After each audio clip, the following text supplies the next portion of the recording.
Do you feel that sometimes, or always, you can't seem to work well with your boss?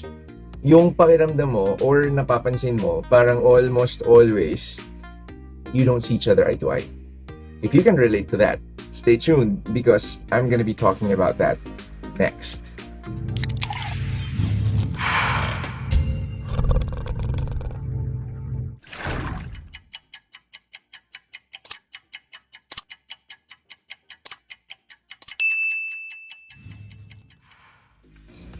Welcome back, guys. So, in this vlog today, we're going to be talking about a topic wherein feeling ko at one point or another, nagkaroon na kayo ng involvement or ng experience dito sa subject na pag-uusapan natin. And what is it? We're gonna be talking about the dynamics or your relationship per se with your boss or your manager or your superior. Okay? So, first things first, hindi lahat sa atin or sa inyo has the freedom, the privilege, or the luck of being your own boss. Ito yung mga meron kang sarili mong enterprise, business, company, wherein you are not required to be reporting to someone about you. Okay? So, almost always, as the case may be, kapag ikaw ay isang employee sa isang kumpanya, usually, you have a superior or a boss or a manager whom you report to. Okay, so yun yung iikutan nitong vlog na to. Again, we're gonna be talking about the dynamics or the relationship between you and your boss. So, just like what I asked kanina dun sa opening ng vlog, I said, kung nararamdaman mo ba sometimes or always na parang you have a hard time working with your boss and that oftentimes you feel or napapansin mo talaga actually that you don't see each other eye to eye. So obviously, kapag ganun yung nangyayari, ang situation mo where you are currently at right now is that you and your boss just don't have a good working relationship or dynamics for that matter. Okay, so pag-usapan natin, ano ba yung nagiging reason or causes bakit yung hindi kayo nagja-jibe, okay? You don't work well together, okay? Ang nakikita ko dyan na usually common causes, I can think of two, okay? So, ang una, magkaiba kayo ng personality, okay? So, basta, we'll talk about that more later. Secondly, magkaiba kayo ng working style, okay? So, yun. Now, you know, in a perfect world, lahat ng tao in a company will be totally and completely agreeable with each other. They will be very understanding. They will have the same preference. They will hold each other hand in hand and be singing songs together. But that does not happen in the real world or in this case, the real corporate world. In reality, meron talaga tayong tinatawag na diversity. Okay? So, hindi pare-pareho yung ugali ninyo, hindi kayo pare-pareho ng background, hindi kayo pare-pareho ng thought process or ng inyong mga beliefs and standards as well as values. And that's actually a good thing. Eh, kasi kung pare-pareho kayo ng pag-iisip, thought process, everything. Okay? Kung pare-pareho kayo, you were all woven from the same strand. Hindi maganda yun kasi at some point, magkakaroon kayo ng masasta kayo sa status quo na, you know, everyone's happy and comfortable. Nobody's going to challenge it, okay? And there is not going to be any opportunity for change or for development. Importante na marunong kang mag-appreciate, mag-survive, and hopefully mag-thrive doon sa diversity ng inyong kumpanya. Okay, and again, as I've said just a while ago, it is actually a good thing na diverse ang mga tao that belong in your organization. But now, let's focus more, instead of your colleagues per se, let's focus more on the relationship between you and your boss and your working dynamics. So it has always been said that your boss or your manager, the word itself, okay, or the title itself, manages you. Okay, so totoo naman yun, tama yun, no? But in this vlog, I'm going to introduce you to the concept which is the opposite of what I just said. So, instead of your boss managing you, we're going to be talking about how you as an employee or a subordinate can manage your boss. So, yun yung pag-uusapan natin ngayon, managing your boss. So, I will give you three suggestions kung paano mo mamamanage yung boss mo. Let me now start with the very first, which is knowing yourself and knowing your boss. Okay? So, importante yung alam mo kung ano yan eh, ano yung iyong, if you're familiar with the concept of a SWOT analysis, or wag na yung buong SWOT mo, yung SNW lang, okay? So, which is strengths, and weaknesses. Okay? Importanteng alam mo kung ano yung strengths and weaknesses mo. And on the same token, kailangan alam mo din kung ano ang strengths and weakness ng boss mo. And that being said, when I say know yourself and know your boss, alamin mo kung ano ba yung kanyang personality. Okay, so yung boss mo ba quiet type? Ito bang boss mo ay numbers guy? Okay, ito bang boss mo ba masyadong ma-showbiz, touchy-feely, emotional ba yung boss mo? Okay, ang boss mo ba ay malditang demonyitang mala Miranda Priestley from The Devil Wears Prada? Ang boss mo ba ay, to be redundant, ay bossy? Okay? Ang boss mo ba ay masyadong proud and does not know how to admit his or her fault? Okay? So, yun yung mga kailangan mong alam. Okay? And that being said, syempre, feeling ko naman, alam mo kung ano yung sagot doon sa mga tanong na yun about yourself. So, alam mo kung ikaw ba ay numbers person, if you're a bitch, okay? Or if you are the person na ayaw mong pinapakailaman ka, or gusto mo bang ikaw ay hinahandhold ka, etc. Okay? So, it is very important na kapag alam mo kung sino ka, or ano ka, and ano klase ang personality ng boss mo, you need to find an intersection or a meeting point or a compromise, so to speak, doon sa paano makakapag-work together yung inyong personalities. If your personalities are complementary, then all is well and good for you. Congratulations. Good for you. Pero yun nga, sabi ko, almost always, hindi kasi ganun ang nangyayari. Minsan, para sa para sa corporate lottery, loto, na bihirang-bihira ang jackpot na ang makukuha mo, yung boss na swak dun sa personality mo. Parehong-pareho kayo. Ito yung tipong parang mag-jowa or mag-BFF na MFEO, made for each other. Okay? So, kung ganun, di good for you. Pag hindi nga, yun. So, kailangan alamin mo kung paano kayo makakapag-jive based on those differences in your personalities. Now, secondly, which is also related to the very first one of knowing yourself and your boss's personality, you also need to know your own work style as well as your boss's work style. Okay? So, siguro, makikita mo yun as the day goes by while you're working with your boss. Okay? Or actually, alam mo kung let's say nag-apply ka dun sa trabaho na yun, syempre during the interview, ask your future boss kung ano ba ang kanyang management style. Ako, when I was still in corporate, tapos nag-a-apply ako, so the job application interviews, I always ask that. Hindi ako nahihiya kasi I want to know what I'm signing up for. Kasi kung sasabihin niya na, I'm the type of boss who will require you to work and report at ungodly hours, hindi ko tatanggapin yung trabaho na yun kahit na gaano kabongga yung salary. Kasi nga, makikita ko na as early as the interview pa lang na hindi kami match. Okay? Pero yun nga, in some cases kasi, minsan nandun ka na, you're thrown into that position. Okay? Or maaaring may dati kang boss na okay kayo, tapos napalitan yung boss mo. At ito na nga, kaya kayo nagkaroon ng incompatible personalities and or working style. Okay? So, kailangan alam mo kung ano yung working style ng boss mo. So, kanina nabanggit ko dun sa personality, is your boss a numbers guy? Okay? So, kung hindi ka numbers guy, okay, you're the type of person na masyado kang qualitative, okay? Yun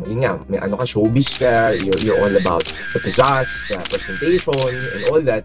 Pero yung boss mo, ang importante sa kanya, mga numero, kumbaga sa sales attrition rate, ito yung mga cost to sales ratio, ito yung mga Excel, tapos ikaw tumudugo yung ilong mo. Kailangan ka mag-adjust kasi yun yung kailangan ng boss mo, and that is his or her style in terms of working.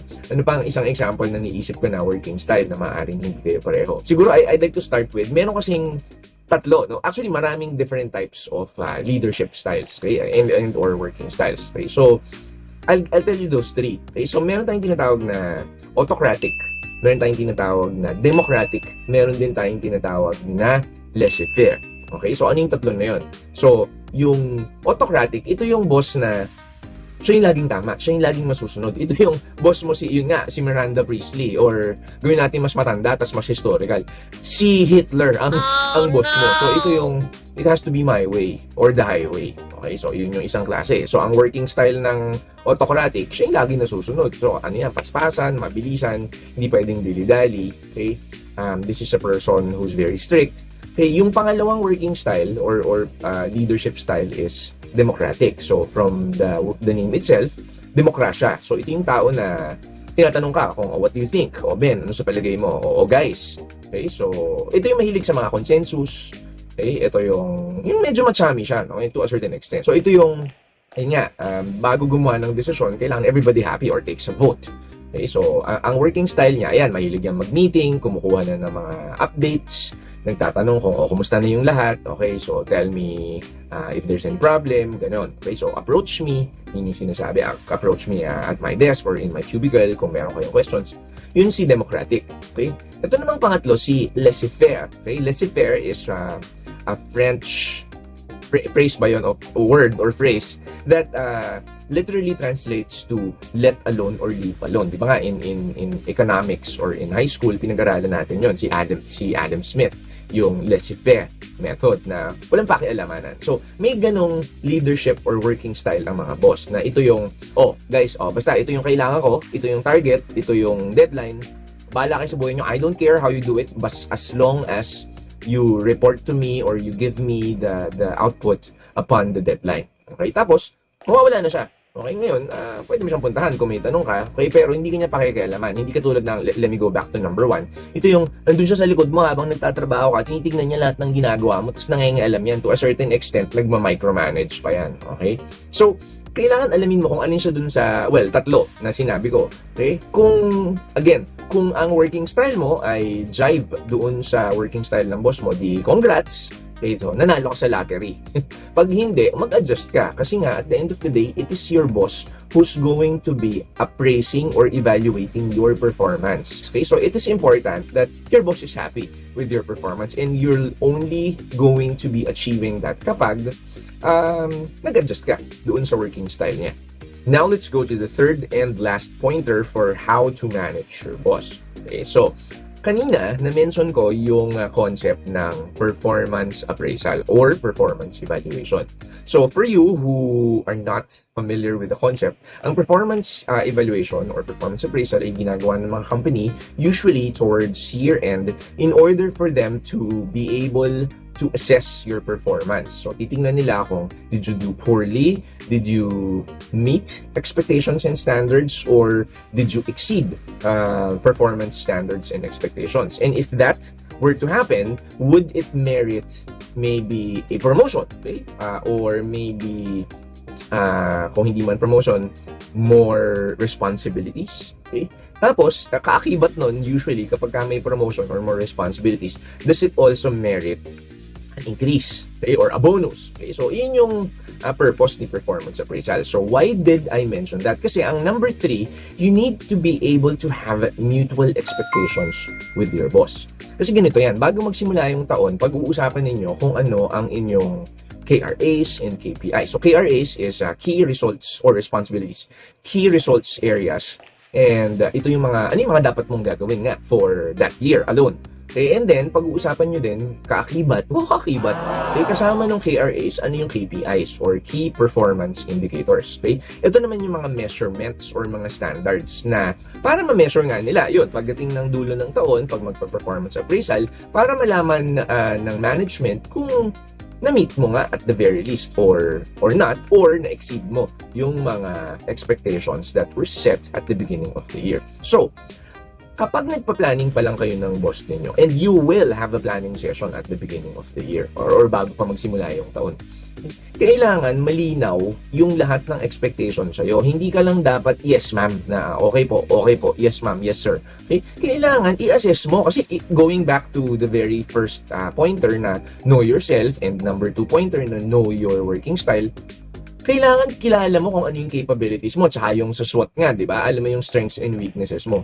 Maaari kasi yung expectations sa'yo might not be realistic. Okay? So, kailangan, you have to tell your boss that na parang, boss, itong target na ganito, baka masyado tong steep for me considering na I lack these resources or wala akong mga teammates or mag-isa lang ako or etc. etc. So, kailangan mong i-voice out yon at the beginning pa lang kasi kapag binigyan ka ng targets, KRAs, KPIs ng boss mo before the year starts, tapos inaccept mo lang yon, pinirmahan mo lang siya, pinafile mo na siya dun sa HR information system, ang ibig sabihin nun, nag-conform ka or nag-conform ka and sinabi mo sa kanya na, yes boss, kakayanin ko yan. Okay, tapos hindi mo naman pala kaya, so that's on you. Okay, so that is the third pointer. Kailangan mutual ang inyong expectations. Well, now I know I told you that I was only gonna give you 3 pointers to how to manage your boss. Okay, and yung tatlo naman na binigay ko sa inyo, that should be able to get you by all right. Okay, and you should be okay with having good dynamics dun sa working relationship ninyo with your boss. But I'd like to add a fourth one. Ito yung bonus. Okay? Kasi alam nyo, if I may just share, when I was a newly promoted manager in Ayala Land, nagkaroon kami ng bootcamp for new managers. And out of the many learnings that we got from that bootcamp, meron talagang isa na nag-resonate sa akin. And I want to share that with you, which is the fourth pointer on how to manage your boss. Ito na yon. Be chasing after your boss and not vice versa. Anong ibig sabihin ng chase your boss or chase after your boss? Kasi ang nangyayari, ang common practice is may ibibigay sa yung project or task tapos ang boss mo, tatawagin ka niya, no? And then he'll say, oh Ben, ano nang update dyan sa ginagawa mo? Okay? O ano nang nangyari doon sa kailangan mong gawin? Ano na yung doon sa deliverable mo? Etc. etc. Okay? What this number 4 tip is saying is, do not wait for that moment na yung boss mo will actually chase after you for a feedback or for an update. Ikaw na ang magkusa, no? So have the initiative to actually chase after your boss. It doesn't matter what it is. It could be an SMS, it could be a phone call, it could be an email. Kaya actually mas magandang email para documented, no?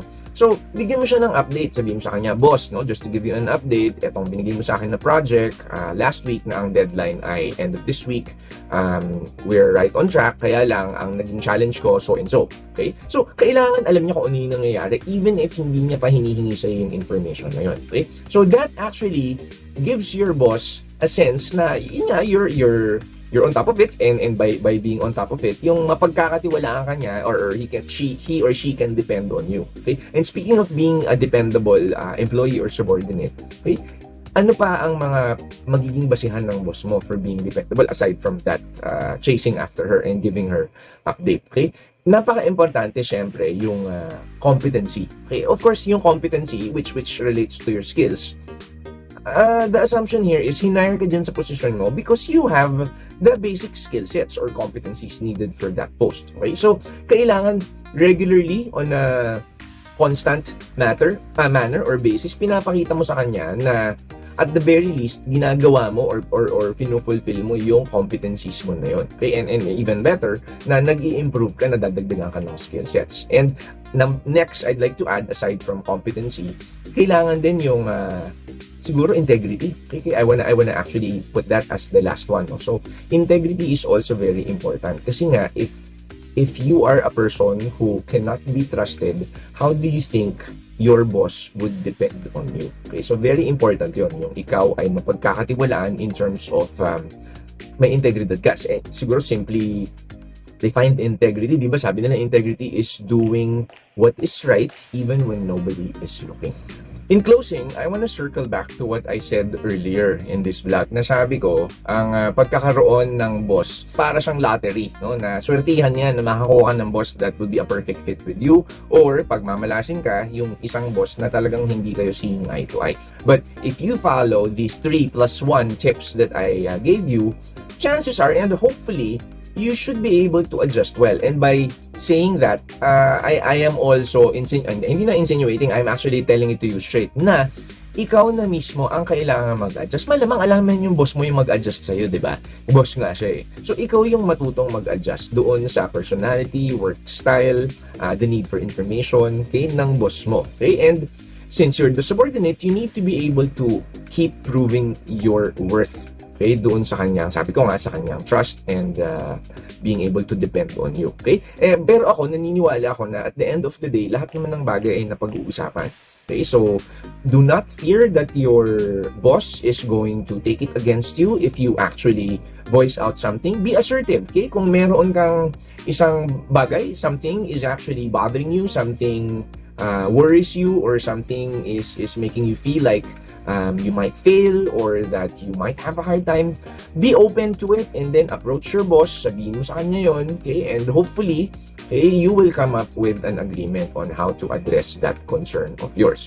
O ngayon, kung worst case scenario, yung boss mo ang sasabihin niya sa'yo, wala akong pakialam sa'yo, mamatay ka dyan, maybe it's time for you to reassess kung kaya ko ba tong boss ko na to? As you know, in one of my previous vlogs, sinabi ko yun, isa yun sa mga top reasons kung bakit nagre-resign or nagko-quit ang mga tao. So, kapag yun nga, kamalas-malasan, tapos worst case scenario, yung boss mo talaga is someone that you think or you know for a fact that you cannot work with, then, at kung kaya mo namang mag-resign or there is another option for you, then, maybe, hindi mo kailangan mag-adjust. Kailangan ikaw yung umalis. Okay? So, yun lang yun. So, adjust or leave. Diba? Yun nga yung sinasabi nila, fight or flight. Okay? So, yun yung aking masasabi doon sa how you will deal or work with your boss.